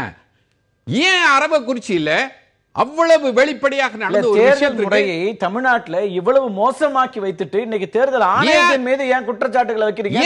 இதை நடத்துவதற்கு நேர்மையா ஏன் நடவடிக்கை எடுக்கல? ஏன் நடவடிக்கை எடுக்கல? ஏன் வேட்பாளர்கள் மீது நடவடிக்கை எடுக்கல? ஏன் கட்சிகள் மீது நடவடிக்கை எடுக்கல? அது குறித்து பேச வேண்டியிருக்கின்றார். இனிமே யோசிக்க வேண்டியிருக்கு. நாங்க ஒரு விஷயத்தை முன்னிறுத்தும் போது எலெக்ஷன் நான் கேக்குறது இவங்க இன்னும் அதை விட பலவிதமா யோசிக்கிறாங்க. My constitution compulsion is to conduct the election. அந்த எலெக்ஷன் நடத்த முடியாத அளவுக்கு நான் எக்ஸ்ட்ராடினரி பவர்ஸ் எடுப்பேன் அப்படின்னா வேட்பாளர்கள் நிறுத்துவதற்கு ஏன் எக்ஸ்ட்ராடினரி பவர்ஸ் எடுக்கல? நடத்துவது என்பது முக்கியமா, தேர்தலை நியாயமாக நடத்துவது என்பது முக்கியமா? நடத்தணும். நடத்துறதுக்கு யார் தடையா இருந்தாலும் தூக்கி போடணும். அந்த அளவுக்கு எலெக்ஷன் கமிஷனுக்கு பவர்ஸ் இருக்குது. எலெக்ஷன் கமிஷன் இந்த பவரை அவர்கள் மீது செலுத்தாமல் எலெக்ஷனை நிறுத்துது அப்படின்னும் பொழுதுதான் திரும்பவும் உள்நோக்கம் இருக்கு. தேர்தலை நிறுத்துவதும் என்பதும் அவங்களுடைய அதிகாரத்தை பயன்படுத்தி தான் அந்த முடிவு எடுக்கிறாங்க. இப்ப இங்க வந்து நேர்மையான நியாயமான ஒரு தேர்தல் நடத்த முடியாது. எலெக்ஷன் கமிஷன் நான் ஏதோ வேலை செய்துட்டேன் அப்படின்றதுக்காக நான் எலெக்ஷன் நிறுத்தி விட்டேனே, நான் நியாயவாதி பாரு, நான் அதுக்கு பாரு நான் நேர்மையா நடக்கிறேன் அப்படின்னு நான் என்ன வேலை செய்யணும் அப்படின்னு உலகத்துக்கு காட்டுவதற்காக இது செய்வதா இருக்குது. போலியான விஷயம் இது. அது ஆக்ஷன் எங்க இருக்குது அப்படின்னா, நான் பணம் கொடுத்தவன் களவாணி, அவனை நான் கைது செய்து அவனை எலெக்ஷன்ல நிக்காம செய்யணும் இல்ல. ஆமா, அதுக்கு கால அளவு இருக்குல்ல. இப்பதான் அவங்க சொன்ன வராங்க இவ்வளவு பணம் கைப்பற்றப்பட்டிருக்கிறது. யார் யார் கொடுத்தாங்க அவங்க ட்ராக் எங்க இருக்குது கால அளவு? எல்லாத்தையும் 28 பக்கம் அறிக்கை கொடுத்துட்டாங்கல்ல, இத்தனை கோடி யார் யார் கொடுத்தாங்க தெரியுது இல்ல, யார் மீது நடவடிக்கை எடுத்தாங்க? ஏன் அந்த வேட்பாளர் டிஸ்குவாலிஃபை பண்ணல? எக்ஸ்ட்ராடினரி பவர்ஸ் எடுத்து டிஸ்குவாலிஃபை பண்ணிவிட்டு வேட்பாளர்கள் கோர்ட்டுக்கு போய் சொல்லுங்க. இல்ல அவசரப்பட்டு எந்த முடிவு வர முடியாதுல. நீங்க இதுல விசாரணையே இல்லாம கமிஷன் அப்படி ஒரு முடிவு எலெக்ஷனை நிறுத்துறதுக்கு உங்களுக்கு என்ன எவிடன்ஸ் கிடைச்சது? நிறுத்துனீங்கல்ல, அப்புறம் ஏன் இவர்களை திரும்ப விளையாட விடுறீங்க? ஒரு தடவை இவர்கள் களவாணித்தனம் பண்ணுகிறார்கள் என்று தெரிந்த பிறகு அதுக்கப்புறம் இப்ப சிண்டிகேட் போட்டுட்டு கட்சிகளே முதலமைச்சர் அமைச்சர் எல்லாம் இன்வால்வ் ஆகியிருக்கிறாங்க என்று எவிடன்ஸோட 30 பக்கம் வந்ததுக்கு பிறகு என்ன நடவடிக்கை அவங்க மேல ஏன் எடுக்கல எலெக்ஷன் கமிஷன்? இது ஒண்ணு. அடுத்தது இந்த அரசியல் கட்சிகள் இவர்களே இவர் பழியை தூக்கி அவர் மேல போடுறாரு, அவர் பழியை தூக்கி இவர் மேல போடுறாரு.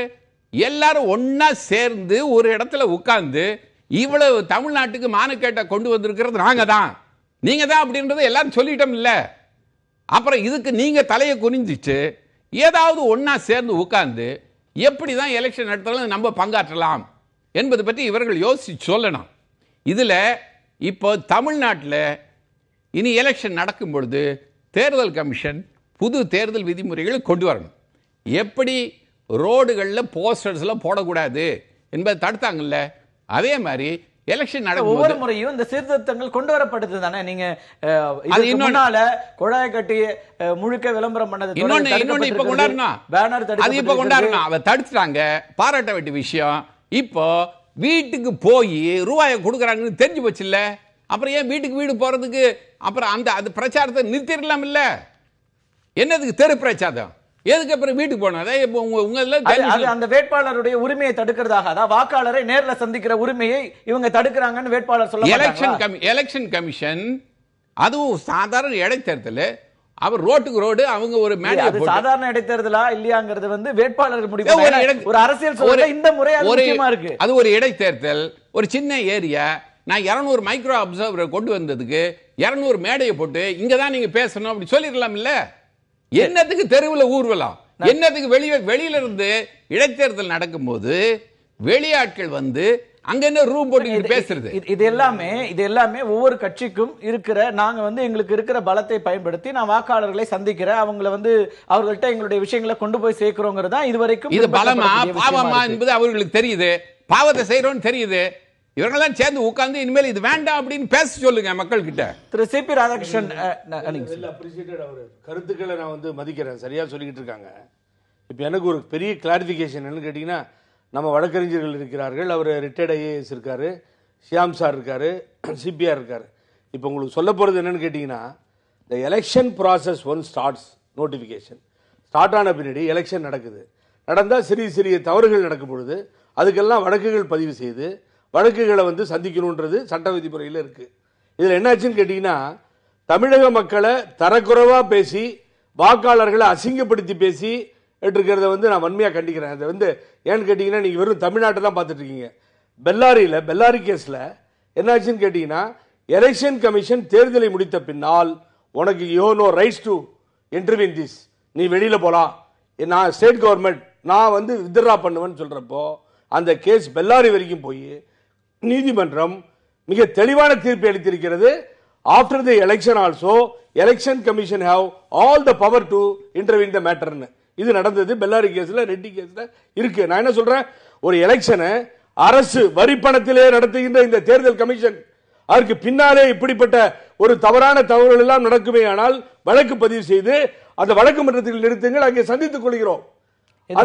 தேர்தல் வழக்குகள் எத்தனை வருஷம் நடக்குது நம்ம பார்த்துட்டு இருக்கோம் சார். தேர்தல் வழக்குகளாக இன்னைக்கு எந்த வழக்குல இன்னைக்கு வந்து முறையற்ற தேர்தல் நடந்துச்சுன்னு சொல்லி இப்ப டிஸ்குவாலிஃபை ஆனது எத்தனை வழக்கு ஆயிருக்குது? அது வந்து இப்ப நீங்க திரு கிருஷ்ணதாஸ் காந்தி சொன்ன போது அதே கேள்விதான் உங்களுக்கு. தேர்தலை எங்க மேல வழக்கு போடுங்க, நாங்க ஃபேஸ் பண்ணிக்குவோம் அப்படின்றாங்க. நான் வந்து நான் கொள்ளை அடிக்கிறது கொள்ளை அடிப்பேன், நான் கொலை செய்யறத கொலை செய்வேன், நான் மக்கள் கிட்ட போய் நான் கரப்ஷன் பண்றத பண்ணுவேன். நீங்க வழக்கு போட்டுக்கோங்க, நான் போய் கோர்ட்ல. நீங்க ஏன் சொல்லக்கூடாது நாங்கள் எங்கள் கட்சியில் நாங்கள் பணம் கொடுத்து தேர்தல் நடத்த மாட்டோம் அப்படின்னு வாக்குறுதி கொடுங்க.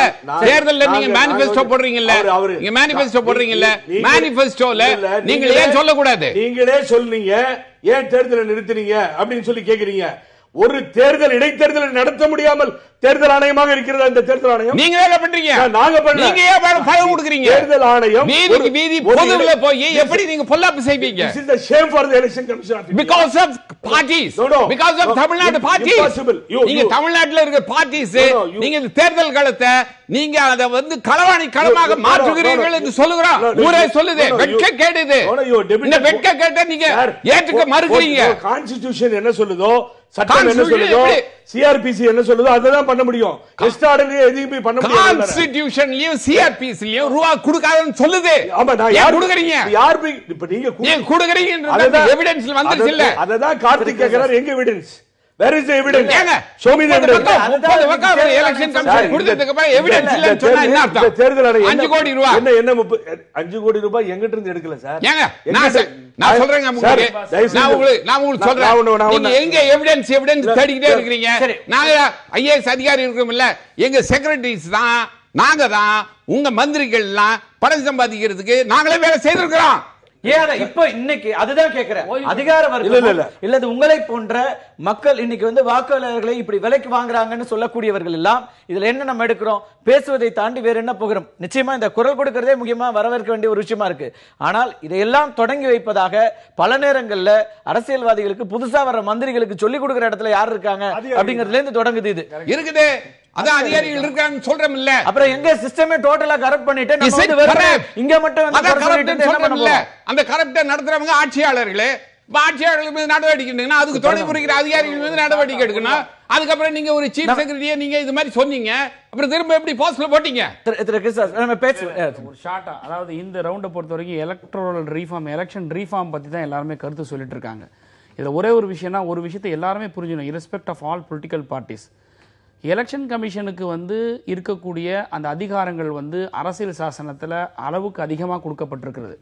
ஷாம் சார் சொல்லும் போது இறைவனை வந்து மேல் நோக்கி கையெடுத்து கும்பிட வேண்டிய அவசியம் கிடையாது, நீ செய் அப்படின்னு சொல்றது ஒரு உச்சநீதிமன்ற தீர்ப்பில் சொல்லப்பட்டதுதான் தேர்தல் வழக்கில். ஆனால் எங்களுக்கு பொலிட்டிக்கல் பார்ட்டிஸ்க்கு டே டு டே வந்து எலெக்ஷன் கமிஷன் வந்து எல்லாமே வந்து ஒரு சுப்ரீம் கோர்ட் ஜட்ஜ்மெண்ட்டோ இல்லை ஹைகோர்ட் ஜட்ஜ்மெண்ட்டோ அந்த எக்ஸ்ட்ராக்டை வச்சு அனுப்பிடுறாங்களே தவிர, நான் என்ன சொல்றேன்னா, ஒரு டூத்லெஸ் ஆர்கனைசேஷனாவே இருக்கக்கூடிய ஒரு சூழல் இருக்கக்கூடாது. இனிமேல் இந்த நாடு வந்து இனி விழிப்படைய ஒரு காலகட்டத்துக்கு வந்திருக்கும். எலெக்ஷன் அதுதான் பெரிய கவலையா இருக்கு. ஒரே ஒரு மினிட்ல விட்டுருங்க, நான் சொல்லிடுறேன். ஏன்னா இது வந்து எல்லாருக்குமான செய்தி. எல்லாருமே ஒரு கட்டத்தில் ஒரு இடத்துக்கு வந்து ஆகணும் நம்ம எல்லாருமே. அதுதான் நான் வந்து பார்லிமெண்ட்ல கூட எங்களுடைய எம்பிஸ் கூட வந்து எலெக்ஷன் ரீஃபார்ம்ஸ் பத்தி பேசும்போது மாடல் கோட் விஷயத்தை பத்தி கூட இந்த செஷன் இல்லாம போன செஷன் முன்னாடி லாஸ்ட் இயர்ல மாடல் கோட்ல வந்து டூத்லெஸ்ஸா இருக்கு. ஒண்ணுமே இல்லை, ஒரு தவறா பேசிட்டாங்கன்னா ஈவன் மறைந்த ஜெயலலிதா அவங்க கூட வந்து பேசினதுக்கு மன்னிப்பு கேட்டு பதில் கொடுத்த உடனே சென்சர் பனிஷ்மெண்ட் அவ்வளவுதான் அப்படின்ற மாதிரி ஒரு கண்டனச்சு தான் அனுப்புறாங்க. இந்த மாதிரி இல்லாம ஒரு டிஸ்குவாலிஃபிகேஷன், ஒரு பனிஷ்மெண்ட் அப்படின்னு வரும்போது தான் இது வந்து ஆர்கனுக்கு வந்து ஒரு மிகப்பெரிய வலிமையாகும். ஒன்று, இப்போ இந்த சுப்ரீம் கோர்ட் ஜட்ஜ்மெண்ட் எல்லாம் வந்துகிட்டே இருக்கு சார்.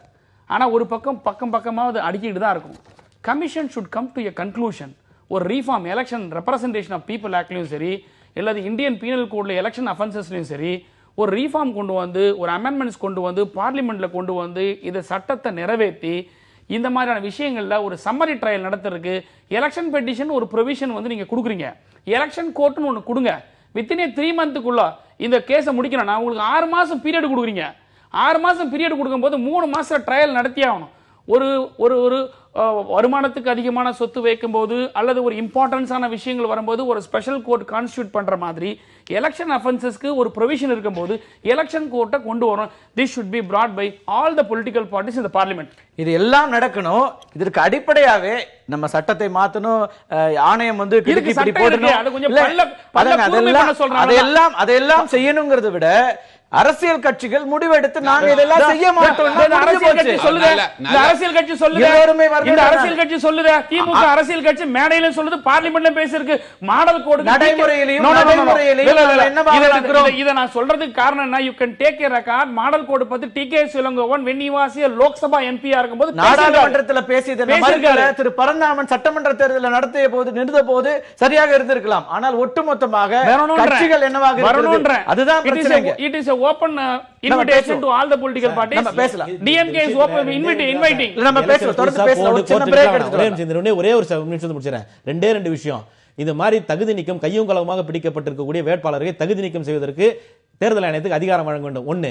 ரெண்டாவது, ஒரு தொகுதியில தேர்தல் நடக்கிறதா அந்த தொகுதியில் இருப்பவர்கள் மட்டும் தான் அந்த தேர்தல் வேலையை பார்க்கணும். வெளியூர்ல இருந்து வந்து எல்லாம் உட்கார்ந்து தமிழ்நாட்டுல மொத்தம் கொண்டு வந்தா இது ரெண்டே விஷயம் கொண்டு அந்த இடத்துல விஷயத்தை வலியுறுத்தி கட்சிகள் ஏற்கின்றனவா அப்படிங்கற கேள்வி இடையில இப்ப இந்த மாதிரி கையும் களவுமாக பிடிபட்டவரை தேர்தல் கமிஷனை மாத்தணும் அப்படின்னு சொல்லும்போது அவரை பொலிட்டிக்கல் பார்ட்டிஸே அந்த வேட்பாளர் டிக்கெட்டை நிறுத்திடலாம்ல, நீங்க ஏன் திரும்ப நிறுத்துறீங்க? இல்ல நம்ம தொடர்ந்து பேசலாம். நீங்க பார்ட்டி இவ்வளவு சட்டம் கூட ஒண்ணும் அமெண்ட்மென்ட்டே தேவை இருக்கிற சட்டத்திலேயே போலீஸ் போய் இமிடியேட்டா புடிச்சு அரெஸ்ட் பண்றதுக்கு பயப்படுறாங்க சார். ஆமா, அந்த இடத்துல பிரச்சனை அங்க இருக்கு சார். இல்ல, தேர்தல் சீர்திருத்தம் பத்தி பேசுறோம். அடிப்படையில கட்சிகளுடைய நடவடிக்கைகள் என்னவாக இருக்கிறது, பிரதான கட்சிகள் இன்னைக்கு இருக்கிற கட்சிகளுடைய நடவடிக்கைகள் தான் அது சரி செய்யப்பட்டாலே மொத்தமா வர முடியும். நம்ம ஒரு சிறிய இடைவேளைக்கு பிறகு சிறப்பு நேர்பட பேசி தொடரும். திரு சிபி ராதாகிருஷ்ணன், நம்ம ஆர்கே நகர் இடைத்தேர்தல் ரத்து பத்தி பேசிட்டு இருக்கும்போது மத்திய அரசாங்கத்தினுடைய நேரடி ஒரு தொடர்பு தேர்தல் ஆணையம் இப்படி தடுத்து நிறுத்தியதற்கு அது ஒரு காரணம் என்ற குற்றச்சாட்டுகளையும் முன்வைக்கிறாங்க. உங்களுடைய பார்வை? நிச்சயமாக தேர்தல் கமிஷன் என்பது முற்றிலுமாக சுய அதிகாரம் உள்ள ஒரு அமைப்பு. அதில் மத்திய அரசு என்ன தலையீடு செய்ய முடியும்? என்ன தேர்தல் நிச்சயமாக அது நடைமுறையில் சாத்தியம் இல்லாதது, போலியான பொய்யான வேண்டுமென்றே பாரதிய ஜனதா கட்சியினுடைய தலைமையில் இருக்கிற மத்திய அரசுக்கு எதிரான ஒரு தேர்தல் ஆணையம் என்ன செய்ய போகிறது என்பதை திருமிகு தமிழிசை அவர்கள் முன்னக்கூட்டியே சொல்லிடுறாங்க. அவங்க என்ன சொல்றாங்களோ அது நடக்கிறது அப்படிங்கிறாரு. இதையேதான் கவர்னருக்கு சொல்லிட்டு இருந்தாங்க. கவர்னர் இதை தவறு செய்கிறார், அதை தவறு செய்கிறார். கடைசியா இவர்களிடத்தில் மெஜாரிட்டி இருந்தபோது கவர்னர் அவரை அழைத்தார்கள். அப்பொழுது உடனே ஓகே ஆகிவிட்டது. ஒவ்வொரு அரசியல் தலைவரும் தன்னுடைய யூகங்களை அவர்கள் அரசியல் அறிக்கைகளாக சில நேரங்களிலே வெளியிடுகிறார்கள். அப்படி வெளியிடுகிற பொழுது சிலவை நடந்து விடுகிறது. 4000 ரூபாயும் 2000 ரூபாயும் கொடுக்கப்பட்டிருக்கிறது, உங்களுக்கும் தெரிந்திருக்கிறது, தமிழிசைக்கும் தெரிந்திருக்கிறது. அதனால் அவர் தன்னுடைய கருத்தை எப்படி சொல்லி இருக்கிறார் என்று சொன்னால், தஞ்சையை போல அரவக்குறிச்சியை போல இதுவும் நிறுத்தப்படக்கூடும் என்பதை மனதிலே வைத்து அது சொல்லி இருக்கிறார், நடந்திருக்கிறது. திரு ஒரு சின்ன ஒரு இது, அதாவது வந்து குற்றச்சாட்டா அல்லது வந்து இருக்கக்கூடிய விஷயங்களாங்கிறத விட பொதுவாக என்னுடைய பார்வை, அதாவது இந்த தேர்தல் நடக்கக்கூடிய இந்த செய்திகள்லாம் இந்த தேர்தல் நிற்பற்றதற்கு முன்னாடியே வந்து சில வார இதழ்கள்லாம் வந்து வெளிப்படையாகவே ஷாம் பத்திரிகையாளர் திரு ஷாம் சகோதரர் போன்றவர்களுக்கும் எல்லாருக்குமே தெரியும், வெளிப்படையாகவே இந்த தேர்தல் இத்தனாம் தேதி 8ஆம் தேதிக்கு பிறகு நிறுத்தப்படும் அப்படிங்கிற ஒரு செய்தியெல்லாம் வெளிவரதுக்கு தகவல்கள் கசிந்ததா அல்லது அவங்க வந்து ஆதாரத்தோடு எழுதுனாங்களான்ற. ஆனால் அந்த செய்திகள் வந்தது உண்மை. அந்த செய்திகள் வந்ததின் பின்னணியில் தான் இன்றைக்கு நடந்திருக்குது. இப்போ நான் என்ன கேட்குறேன்னா, இன்னைக்கு இந்த தேர்தல் நடைபெறுவதற்கு 2 நாட்களுக்கு முன்படி வந்த கருத்து கணிப்பெல்லாம் பார்க்கின்ற பொழுது திராவிட முன்னேற்ற கழகம் இந்த தேர்தலில் வெற்றி பெறும் அப்படிங்கிற ஒரு நிலைப்பாட்டுக்கு வந்திருக்கிறது. பொதுவாக இருக்கப்பட்ட ஒரு கருத்து கணிப்பெல்லாம் எங்களுடைய ஐயப்பாடு ஒரு கேள்வி, அது சாதாரண பொதுமக்களுக்கு இருக்கக்கூடிய சந்தேகம்தான். இப்போ என்ன, இப்போ ஓபிஎஸ்க்கு அவருக்கு நல்லா தெரியும், அவங்களுடைய பார்ட் ஆஃப் த பார்ட்டியில் இருக்கக்கூடிய விஷயங்கள் என்ன நடக்குதுன்னு தெரிஞ்சு அழகாக சிட் கொடுத்து இன்கம் டேக்ஸ் ரைடு எல்லாமே நடந்து முடிஞ்சு போச்சு. இந்த நேரத்தில் திமுக ஒரு மெம்பர் அதிகமாயிடுச்சுன்னா டிஎம்கேனுடைய வேவ், டிஎம்கேனுடைய பார்ட்டி அடுத்த ஆட்சிக்கு வருங்கிறத அந்த உண்மைத்தன்மை மக்களுக்கு இப்பவே போகிறோம் அப்படிங்கிற சின்ன குறுக்கீடு தான். இந்த தேர்தல் ரத்துல பாதிக்கப்பட்டது நீங்க தான். இல்ல அதான் சொல்ல வரேன், அதுதான் சொல்ல வரேன். இந்த தேர்தல் வந்து ரத்து பாதிக்கப்பட்டதுங்கிறது வந்து மக்களும் தான், எல்லாருமே தான். ஜனநாயகம் அதுதான் நான் சொல்ல வரும்போது வாக்காளர், அதாவது இந்த மாதிரி வரும்போது திமுகவுக்கு 2000 இல்ல நீங்க சொல்றதுக்கு ஆதாரம் இல்லாத குற்றச்சாட்டு இன்னைக்கு தினகரனுக்கு 4000 12 பேர் திராவிட முன்னேற்ற கழகத்துக்கு இதுக்கு ஆதாரம் நீங்க சொல்ற திமுக சொல்ற எல்லா குற்றச்சாட்டுக்கு ஆதாரம் திமுக சொல்ற எல்லா குற்றச்சாட்டுக்கு ஆதாரம் எல்லாமே கைது பண்ணிருக்காங்க. மரியாதைக்குரிய திரு சிபிஆர் அவர்களுக்கு நான் சொல்றேன், நீங்க சொல்லக்கூடிய கருத்துக்களுக்கு உங்களுக்கு உரிமை இருக்கிறது. ஆனால் தேர்தல் ஆணையத்தினுடைய 29 பக்கத்தினுடைய அறிக்கையை வைத்து தான் நாம் பேசுகிறோம். களத்தில் இருக்கக்கூடிய யதார்த்த நிலைமைகள் இருக்கக்கூடிய நிகழ்வுகளை வைத்து நீங்கள் பேசுகிறீர்கள். நீங்கள் உங்கள் மனசாட்சியை தொட்டு பதில் சொல்லுங்கள். திராவிட முன்னேற்ற கழகம் ஒருபோதும் வாக்காளர்களுக்கு பணம் கொடுத்ததே இல்லை. அது சொல்ல முடியுமா உங்களால? என்னுடைய முன்ன ரவுண்ட் எல்லாம் நீங்க கேட்கறதுக்கான வாய்ப்பு இருந்தா இல்லையான்னு தெரியல. எலக்டோரல் ரீஃபார்ம் பத்தியும் பேசக்கூடிய Dravida Munnetra Kazhagam model code violation இருக்கக்கூடிய ஒரு டூத்லெஸ்ஸா இருக்கிறதுக்கு அதை வந்து டூத் ப்ரொவைட் பண்ணணும்னு சொல்லி எங்க பார்லிமெண்ட்ல எம்பிஸ் பேசுறது நான் சொல்லியிருக்கேன். நான் என்ன சொல்ல வரேன்னா, இது வந்து தேர்தலில் நியாயமா நடைபெற வேண்டும் எல்லோருக்குமான கருத்து தான்.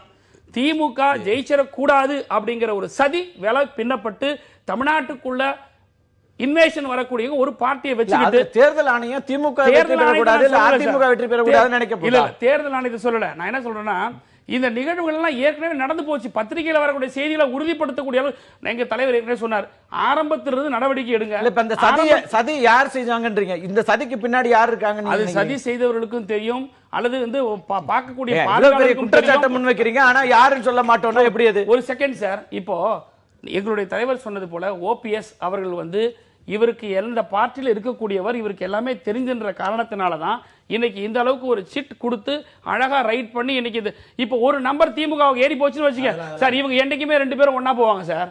ஆனால் இந்த கேம்ல இன்னைக்கு வந்து நடத்துகிறது தான் திமுக ஜெயிச்சிடக்கூடாது, அவ்வளவுதான். இல்ல அதான் அதுக்கு பின்னாடி எல்லாருமே எல்லா அரசியல் எல்லாமே தான், எல்லா மத்தியில் இருக்கக்கூடிய அரசாங்கங்களும் சரி, அல்லது இருக்கக்கூடிய இங்க இருக்கக்கூடிய கட்சிகளும் தான் சரி. தேர்தல் ஆணையத்தினுடைய முடிவுல நீங்க மத்திய அரசாங்கத்தை சொல்றீங்களா? தேர்தல் முடிவு என்பது கமிஷனுடைய முடிவுன்றது சரி. அதாவது கமிஷனுடைய முடிவுல இந்த முறை இல்லையா வைக்கிற பல குற்றச்சாட்டுகளை ஏற்று அத்தனை அதிகாரிகளையும் மாற்றியது தேர்தல் ஆணையம். கரெக்ட்.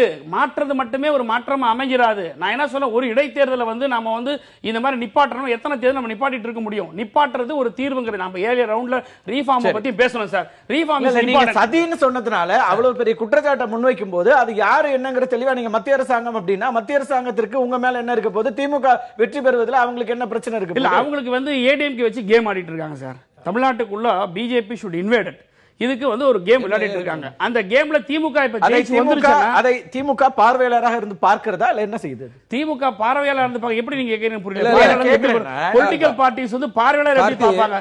பதிலடி கொடுக்க நேரத்துல பதிலடி கொடுக்கும். பேசிட்டாரு திரு சிபிஆர் கேட்டு வந்தலாம்.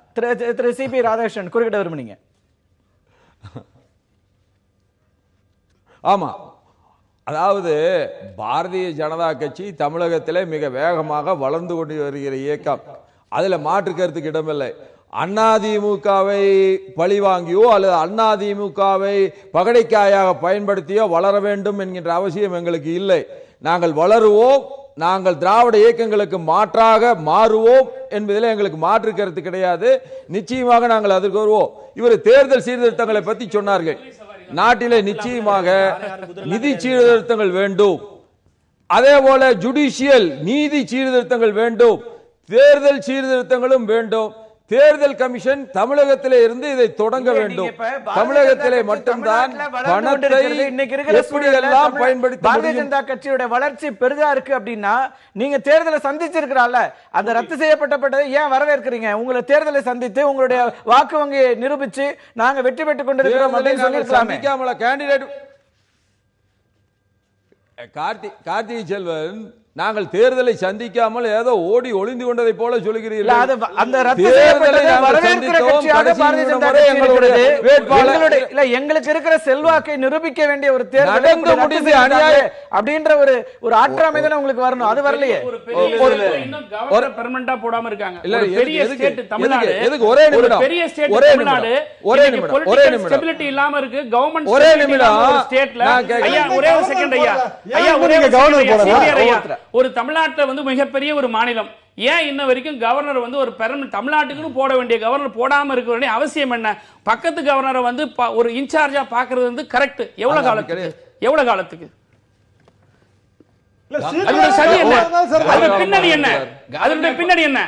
எவ்வளவு காலமாக இன்னொரு பக்கம் இருக்கட்டுங்க. இப்ப அதுக்கு election அரசியல் சட்டத்தில் தேர்தல் இடம் இருக்கிறது. அவர் இருக்கிறார்.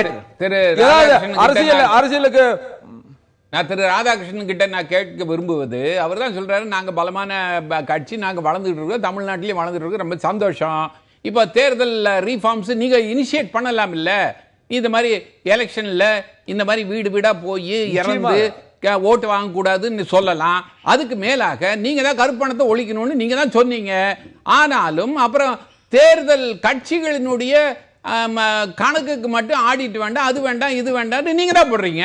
அப்புறம் எப்படி கருப்பு பணத்தை ஒழிப்பீங்க? இந்த தேர்தலையே கருப்பு பணம் தான் விளையாடி இருக்குன்னு நல்ல தெரியுது இல்ல? அது அப்போ கட்சிகளினுடைய நிதியிலிருந்து தானே வருது. அப்ப கட்சிகளினுடைய நிதியை கட்டுப்படுத்துவதற்கு நீங்க ஏதாவது ஒரு இனிஷியேட்டிவ் எடுக்கிறதுக்கு பதிலாக அதுக்கு நேர்மாறான ஒரு நடவடிக்கையா எடுத்தீங்க. இல்ல, கட்சியினுடைய நிதியிலிருந்து வாக்காளர்களுக்கு பணம் கொடுக்கிறது வருவதில்லை.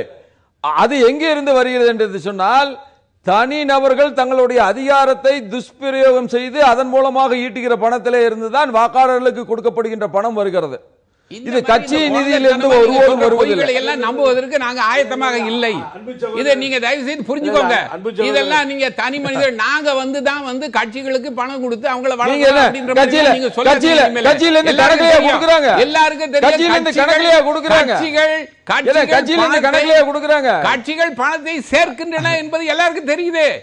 ஆடிட் இல்லாம இருக்கிறதுனால அவங்க பாட்டுக்கு அளப்பரிய செல்வத்தை சேர்த்து கொண்டு இருக்கிறார்கள். நீங்க சொன்னீங்க அங்க இருந்து தான் வருது. அவர் பேசிட்டு அவர் இல்ல திரு புகழேந்தி இருக்காங்க. பதில கேட்க நீங்க பழி சொல்றீங்க. இல்ல ஒரே நிமிடம். என்னென்ன சீர்திருத்தங்கள் வேண்டுமோ அவை விவாதிக்கப்பட வேண்டும். அவை நாடு முழுவதும் எல்லா மட்டங்களிலும் விவாதிக்கப்பட வேண்டும். அப்படி விவாதிக்கப்பட்டு கருப்பு பணத்தை ஒழிப்பதற்கான விவாதமா நடந்துச்சு. இல்ல அதே மாதிரி இந்த தேர்தல் ரிஃபார்ம்ஸ் ஓவர்நைட் கொண்டு வந்தா என்ன? அதே நிச்சயமா தேர்தல் சீர்திருத்தங்கள் வேண்டும் என்பதிலே மாற்று கருத்தில்லை. நிச்சயமாக இது எல்லா மட்டங்களிலும் விவாதிக்கப்பட வேண்டும். எல்லா அரசியல் கட்சிகள் மத்தியிலும் விவாதிக்கப்பட வேண்டும். எல்லா ஊடகங்களின் மூலமாகவும் விவாதிக்கப்பட வேண்டும். 13 மாநிலத்தை கையில வச்சிருக்கீங்க. உங்ககிட்ட இருக்குது. எலெக்ஷன் கமிஷன் உங்க கண்ட்ரோல்ல இருக்குது. தேர்தல் சீர்திருத்தம் என்பது காலத்தை கடந்து இல்ல அதை நாங்க நிச்சயமாக இனிஷியேட் பண்றோம். நாங்க தான் அதை முன்னெடுக்க போறோம். நாங்க தான் நிலையான நியாயமான சீர்திருத்தங்களை கொண்டு வர போகிறோம். அதுல மாற்று கருத்துக்கு இடம் இல்லை. ஆனால் நீங்கள் நினைப்பதை போல எடுத்தோம் கவிழ்த்தோம் என்று செய்துவிட முடியாது. அன்பு சகோதரர் சிபிஆர் அவர்களுக்கு நான் ரொம்ப அன்பா கேட்டுக்கிறேன். இந்த தேர்தலில் வாக்குகளை கேட்டதை விட தேர்தல் தள்ளி போகும், தேர்தல் ரத்தாகும் தான் இந்த தமிழ்நாடு பாரதிய ஜனதா கட்சியினுடைய தலைவர் சொல்லிக்கொண்டே விதியா வந்தாங்க. அவங்க தேர்தல் கமிஷனரா உண்மையிலே நசீம் சையத் தேர்தல் கமிஷனர் சந்தேகம். ரெண்டாவது என்ன கேட்கிறேன்னா, நாங்க பணம் கொடுத்தோம், திராவிட கட்சிகள் பணம் கொடுத்தது சொல்றீங்க. பணம் கொடுக்காம இருந்திருந்தா தேர்தல் எதுக்காக தள்ளி போகிறது? பணத்தை கொடுத்தது நீங்கள், தேர்தலை தள்ளி வைத்தது தேர்தல் கமிஷன். குற்றச்சாட்டு எங்க பேர் இல்லையா?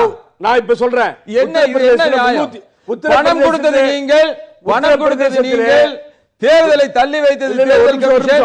இதுல நாங்கள் எங்கே வருகிறோம்? இல்ல உத்தரப்பிரதேசத்திலே வெற்றி பெற்ற 312 இடங்களிலும், உத்தரகாண்டிலே வெற்றி பெற்ற 57 இடங்களிலும் நீங்கள் பணம் கொடுத்தீர்கள் என்பதை நான் சொல்லுகிறேன் குற்றச்சாட்டாக. அதை மறுக்க முடியுமா? சரி, நீங்க அது தேர்தல் கமிஷன்ல சொல்லி நீங்க அதை செஞ்சிருக்க வேண்டியதுதானே. அண்ணே இத நான் சொல்லலனே, ஏதாவது ஒண்ணு சொல்லிட்டே இருந்தா 37 இந்திய தேர்தல் தலைமை அதிகாரி நசீர் சையத் சொல்லியிருக்கிறார்கள். அதிகமாக பணம் விளையாடிய ஒரே இடம் உத்தரப்பிரதேசம். இதை நான் சொல்லவில்லை, எலெக்ஷன் கமிஷனர் சொல்லி இருக்கிறார். அப்படித்தான் சொல்லியிருக்கார். அப்படிதான் அவர் சொல்லி இருக்கிறாரு. பாரதிய ஜனதா கட்சி விளையாடி ஜெயிச்சதுன்னு அவர் சொல்லி இருக்காரா? நீங்க சொல்றீங்க. ஆர்கே நகருடைய மக்கள் வரிப்பணம் வீணடிக்கப்பட்டு தேர்தல் நிற்கப்படுகிறது. திரு பன்னீர்செல்வம் அவர்கள் சீட்டு கொடுத்து இந்த ஆய்வை நடத்தியிருக்கிறார்கள், தேர்தல் நிறுத்தியிருக்கிறார் சொல்லி சகோதரர் பரந்தாமன் சொல்றாரு. கடந்த 10 ஆண்டுகளாக காங்கிரஸோடு கூட்டணி அமைத்திருந்த திராவிட முன்னேற்ற கழகம் சொல்லிதான் தமிழ்நாட்டில் 10 ஆண்டுகளாக ஆய்வு நடத்தப்பட்டதா, வருமான வரி சோதனை நடந்ததா என்றதை நீங்கள் ஒண்ணு. ரெண்டாவது, நான் பேசுறேன் சொல்றது கூட்டணி பேசிட்டு இருக்காங்க, இன்னொரு பக்கம் வந்து என்ன பேசுறீங்க, அரசியல் தெரியாம பேசுறாரு. திமுக காங்கிரஸுக்கு நடந்த கூட்டணி பேச்சுவார்த்தை ஒரு பக்கம் நடக்க நடந்த ரைடு இப்ப சொல்றாரு இவரு. நான் சொல்றேன் இப்ப நடந்த போன அரவக்குறிச்சியில ஓ பன்னீர்செல்வம் பணம் கொடுக்கலையாங்க. போன அரவக்குறிச்சியில கொடுக்கலையாங்க. இந்த எலெக்ஷன் நீங்க கொடுக்கலையா? 2000 ரூபாய் நீங்க கொடுக்கலையா? உங்க மேல 12 பேர் மேல வழக்கு பதிவு பண்ணிருக்கீங்க. 12 பேர் இன்னைக்கு பேப்பர்ல இன்னைக்கு பேப்பர் நியூஸ்ல திராவிட முன்னேற்ற ஞானமோ ஞானோதயம் எதுக்கு வந்துச்சு? 2000 ஓ பன்னீர்செல்வத்துக்கு ஞானமோ ஞானோதயம் திராவிட முன்னேற்ற கழகம் பணம் எதுக்கு வந்தது? அப்ப மைத்ரேயர் யாரு? மாப்பா பாண்டியராஜ் யாரு?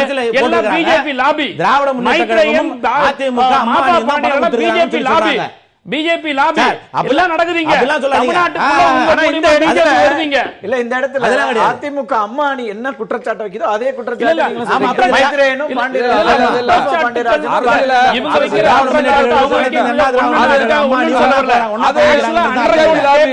அம்மா அணியை மக்களை வந்து ஏமாத்துகிறார்கள். நான் கேட்கிறேன், இவங்க 2 பேரும் நாளைக்கு ஒன்னா போகாம இருந்துருவாங்களா? ஒன்னா போகாம இருந்துருவாங்க. போவாங்க. அது வரைக்கும் திமுக ஒரு நம்பர் ஜெயிக்க கூடாது. அவ்வளவுதான். அப்பல அதுக்கு ஜெயிப்பாங்க. இல்ல இல்ல கடந்த 5ஆம் தேதி இந்த தேர்தல் நடந்ததுல திமுக ஜெயிச்சது மிக சிறப்பாக செயல்படுகிறது. தேர்தல் ஆணையம் திமுக ஜெயிச்சது மிக நன்றாக செயல்படுகிறது என்றாரு. அதே வாய் இன்னைக்கு இவங்க தோத்துட்டாங்க. இவங்க தோத்துட்டாங்க. 122 பக்கம் வராது. இவங்க தோத்துட்டாங்க. 102 பக்கம் வராது. சார் 98க்காக தான் இந்த பிளான். 98 கூட ஜெயிக்க கூடாதுன்ற எண்ணம் உங்களுக்கு. 98 கூட ஒண்ணு சேர்ந்தா ஒரு பிரயோஜனம் கிடையாது. 98 கூட ஒரு பிரயோஜனம் இருக்குது. ஒரு பிரயோஜனம் கிடையாது. இல்ல இல்ல அப்படினா 11 பேரோட இன்னொன்னு சேர்ந்தா என்ன ஆகும்? சபாநாயகர் நம்பிக்கை எப்படி சார்? சபாநாயகர் நம்பிக்கை இல்லாம எப்படி சார் இவங்க? அம்மாவுடைய ஆட்சி நிச்சயமா நடக்கும். நேரடி ஆட்சி நிச்சயமா நடக்கும். ப்ளே பண்றாங்க இவங்க. பிஜேபி ப்ளே பண்ணுது. பிஜேபி தோல்ல ஒரே நான் சொல்லி நீங்க கூவத்தூர் எல்லாத்தையும் கொண்டு போய் வச்சுட்டாங்க. வரல நீங்க அதுக்கப்புறம் சுதந்திரமா விட்டாங்க. எத்தனை பேர் வந்தாங்க? கூடுதலா ஒரு இம்பீச்மென்ட் பண்ணாதீங்கன்னா அடுத்த 6 மாசம் இருக்கு இம்பீச்மென்ட். அடுத்த இம்பீச்மென்ட் வரட்டும். அப்ப என்ன நடக்குது நீங்க பாருங்க. அதே போல பாரதிய நான் சொல்லி முடிச்சேன். எங்களுடைய தோல் மேல பாரதிய ஜனதா இருக்கிறது, பாரதிய தோல் மேல நாங்க சொல்லி சொல்றாரு. அது கிடையாது. யாருமே இல்லாமல் தனியாக நின்று தேர்தலில் போட்டிட்டு 2வது முறையாக மாண்புமிகு அம்மா அவர் ஆட்சி அமைச்சாங்க. காங்கிரஸ் துணை இல்லாம உங்களால தேர்தலில் நிக்கவே முடியாது. தனியா நின்னு பாருங்களேன். தனியா உங்களால நிக்க முடியுமா இந்த தேர்தல்ல? தேர்தல் வெற்றி தோல்வியை பத்தி பேசணும்னா ஒவ்வொரு முறையும் மாறிட்டே இருக்கு. அத வச்செல்லாம் நீங்க பேச முடியாது. எங்களுடைய செயல்பாடை குறை சொல்ல கூடாது. நாங்க தனியாக பயணம் செய்யணும். அது வேற விவாதம். பாரதிய ஜனதா எங்க கூட அது வேற விவாதம். தெரியாது. பொதுவான குற்றச்சாட்டுகளை வைக்க கூடாது. நீங்க ஆமா இல்ல இல்ல அந்த குற்றச்சாட்டுல ஒண்ணும் பிரச்சனை இல்ல. ஓபிஎஸ்க்கு தெரியும். கிடையாது. ஒத்துக்க முடியாதுல. திருமுறையில் இருக்கு. உண்மைதான். ஃபைனலா நம்ம வந்து ஃபைனல் பண்ண முடியாது. உங்களால இல்ல பாபாஸ் கொஞ்சம் இருங்க, நான் சொல்லி முடிச்சறேங்க. இவ்வளவு நேரம் எல்லாரும் பேசுறீங்கல, நான் அமைதியா கேட்டுட்டு இருந்தேன்ல. விவாதத்தோட நோக்கம் என்ன? விவாதத்தோட நோக்கம் என்னன்னா தேர்தல் சீர்திருத்தம். கிறிஸ்தாஸ் காந்தி அதை அழகா சொன்னாரு. நானும் சொன்னேன் சொல்லிருக்கேன். இதுல வந்து நேரம் ரொம்ப கிடையாது. அல்டிமேட்டா ரொம்ப எளிதான வழி. தேர்தல் கமிஷன் எதுவுமே செய்ய வேண்டாம். எல்லா அரசியல் கட்சிகளும் செல்ஃப் ரெஸ்ட்ரைன்ட்ட கடைபிடித்தால் போதும். பேசுறதுக்கு நல்லா இருக்கு. நடைமுறையில நடக்கும். செய்யணும். அதை செய்யாம எல்லாரும் பேசுறாங்க. நான் தேர்தல் நடைமுறை சீர்திருத்தம் வேணும், பணம் கொடுக்க கூடாது, வாக்காளர்களை மதிக்கணும், மக்களை மதிக்கணும், எல்லாம் பேசணும். நடைமுறையில் என்ன இருக்கு? நாளை காலைல என்ன செய்வோம்? இன்னைக்கு தேர்தல் இருந்ததுன்னா நாளை காலைல இங்க இருக்கிறவங்க என்ன பேசுவாங்க, என்ன செய்வாங்கங்கிறது இருக்குல்ல. அப்படின்னா கருணையே இல்லாம வந்து பரந்தாமன் சொல்ற மாதிரி சம்மரி ட்ரையல் வச்சு எலெக்ஷன் கமிஷன் தனியான எலெக்ஷன் அஃபென்சஸ்க்கு கோர்ட் வச்சு சம்மர் ட்ரையல்ல தூக்கி அடிக்க வேண்டியதான். அவ்வளவுதான். எவ்வளவு நாளைக்கு இதை பொறுத்துக்கிட்டே இருக்க? சொல்லுங்க. அந்த தேர்தல் கமிஷனுக்கு இன்னொரு விதத்துல நான் நன்றியும் சொல்லிக்கிறேன். என்னன்னு கேட்டீங்கன்னா 57,000 வீடுகளில் இருந்து அனைத்து திட்டங்களையும் நிறைவேற்ற ஒரு நேரத்தை ஒதுக்கி கொடுத்திருக்கிறார்கள். பொது துறை பொதுச்செயலாளர் டிடிவி தலைமையிலே அத்தனை திட்டங்களும் நாளையிலிருந்து நிறைவேற்ற தேர்தல் இப்ப பரப்புரை இல்லைங்க, முடிஞ்சிருச்சு. தேர்தல் இப்ப இல்ல, அப்புறம் பேசலாம்.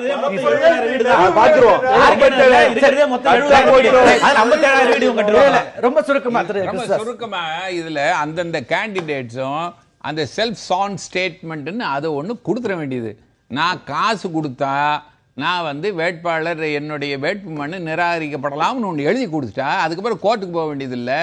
அதுபாட்டு எலெக்ஷன் கமிஷனே செய்து இல்ல. எல்லோரும் பேசிக் கொண்டிருக்கிறோம் தேர்தல் சீர்திருத்தம் வேணும், ரொம்ப நேர்மையான தேர்தல் நடைபெறணும், எல்லோருடைய விருப்பமாக இருக்கிறது. ஆனால் யார் நடைமுறைப்படுத்த போறாங்க? முக்கியமாக கட்சிகள் இதை எடுத்து செய்ய வேண்டிய அவசியம் இருக்கிறது. ஆனால் மீண்டும் மீண்டும் இந்த டீசென்ட்ரலைஸ் ஆகிற ஒரு கரப்ட் சிஸ்டத்தை தான் இப்ப உருவாக்கிட்டே இருக்கிறோம். அதுதான் மிக கவலைக்குரிய ஒரு விஷயமா இருக்கிறது. மீண்டும் ஒரு நிகழ்ச்சியில் சந்திக்கலாம் நண்பர்களே. நன்றி, வணக்கம். எதிர்த்து பேசிட்டு